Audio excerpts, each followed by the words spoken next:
Il taggio è fantastico finché, per fortuna, ci è rivelato Medical Group. Parliamo di un connubio molto particolare, cioè storia, sport e cucina. Proprio così. Siamo in collegamento con Gabriele Viale, General Manager Campionati Europei Sprint Orienteering. Parliamo in particolare della staffetta dei campionati europei di Orienteering, appunto, sulla via Querinissima. Innanzitutto, Gabriele Viale, buonasera e grazie per aver accettato il nostro invito. Buonasera a tutti voi, è un piacere. Piacere nostro. Allora dicevamo, com'è nata l'idea?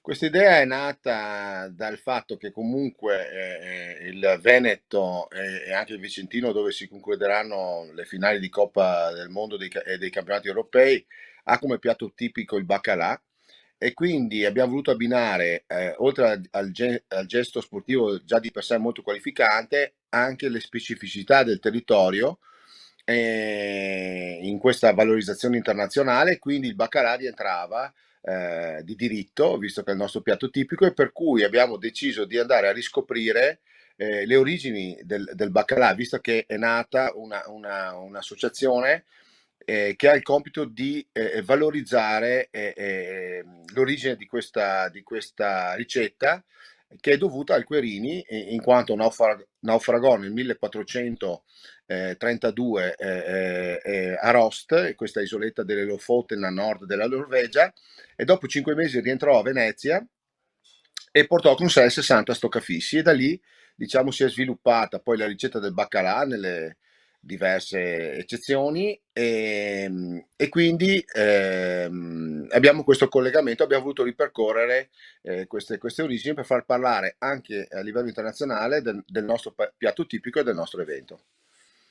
E ricordiamo che Pietro Querini è stato una figura chiave per la Repubblica, la Serenissima Repubblica di Venezia, perché è stato un mercante, appunto, un navigatore e anche senatore della Repubblica di Venezia.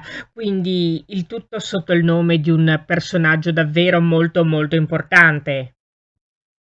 Sì, tra l'altro è molto anche valorizzato qui nel nord Europa, in Norvegia, a Rost, hanno intitolato alla sua figura il teatro, e nel punto, nell'isoletta dove è stato trovato, è stata eretta una stele, e possiamo dire che adesso, ripercorrendo questa rotta, abbiamo pensato quanto sia stata grande anche la sua impresa di rientrare a Venezia, allora, dove diciamo non c'erano mappe dettagliate, non c'erano ovviamente i satelliti, e quindi è stato un pioniere, un grande pioniere, e un grande personaggio, sicuramente, che ha dato valore a Venezia, al Veneto, e comunque all'Italia in generale. Ecco, a proposito di orientamento, si parla appunto anche di corsa, una corsa particolare, cioè l'orienteering. Ne vogliamo parlare per i nostri ascoltatori che magari non siano avvezzi a questo termine, a questa disciplina. Sì, questo sport, che ha un'origine scandinava, diciamo così, come lo stoccafisso, è nato qui a fine 800, qui intendo tra Svezia e Norvegia, ed è una disciplina sportiva che consiste nel trovare una serie di punti di controllo nel minor tempo possibile attraverso una mappa topografica, e scegliendo la rotta più veloce per raggiungere il punto di controllo. Questo sport è diventato una disciplina agonistica da molti anni, insomma da molti decenni, e a Vicenza, nel Veneto, scusate, dall'1 all'8 ottobre avremo appunto i campionati europei sprint, e le finali di Coppa del Mondo, sono abbinati anche alle finali di Coppa del Mondo. Questo campionato europeo sprint è la disciplina, diciamo, di corta distanza, si gareggia nei centri storici, quindi noi gareggeremo a Verona, Vicenza e Soave, faremo la presentazione a Venezia,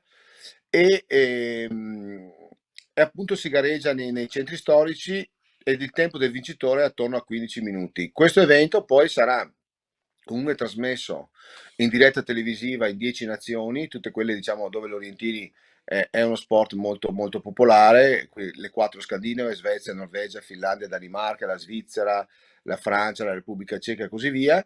E quindi sarà anche un evento molto mediatico, di grande impatto televisivo, quindi raggiungeremo circa 12 milioni di spettatori in Europa con la diretta televisiva e quindi andremo a valorizzare comunque anche col gesto sportivo i nostri territori. Ecco, le chiedo, parlando di orienteering, che tipo di preparazione ci vuole fisica soprattutto, ma non solo, per affrontare questa disciplina? Guardi, a me piace sempre questo paragone.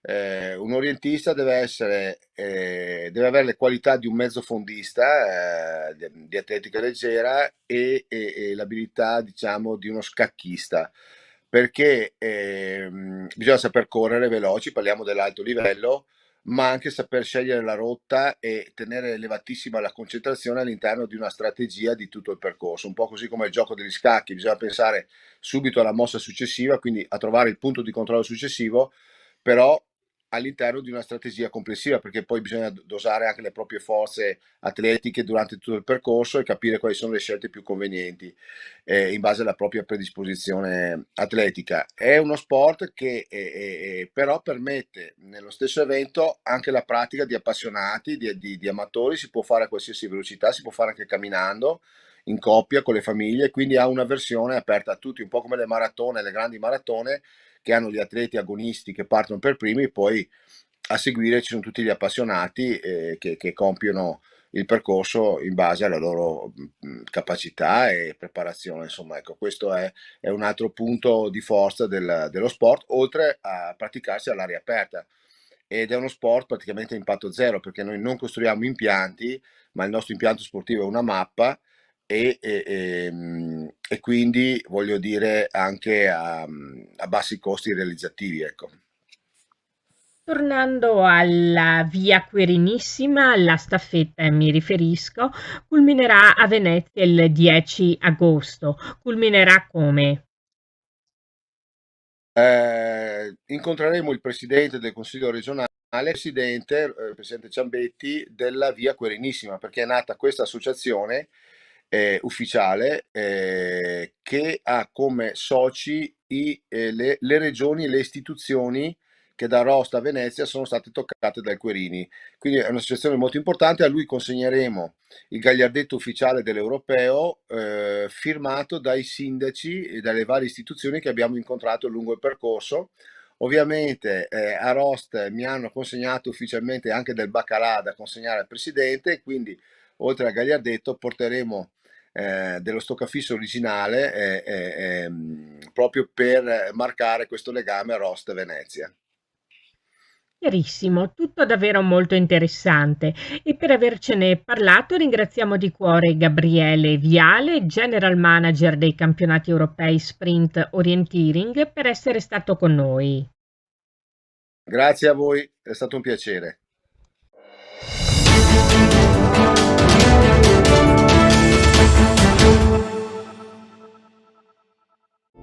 Massoterapia, il potere delle mani, un benessere profondo. Prenotala da Rebellato Medical Group.